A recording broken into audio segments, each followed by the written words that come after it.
If you're diving into automated crypto trading, choosing between Cryptohopper and 3Commas can feel like picking a winning coin in a bull market. Both have strengths, but your needs decide the victor. Cryptohopper, born in 2017 by Dutch brothers, is a no-code platform with a knack for simplicity.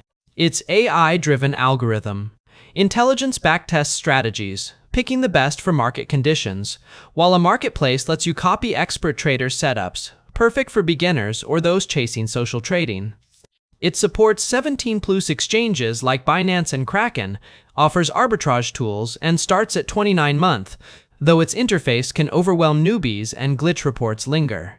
3Commas, also launched in 2017, targets pros with advanced bots like DCA and Grid, supporting 18+ exchanges, including Binance and Coinbase.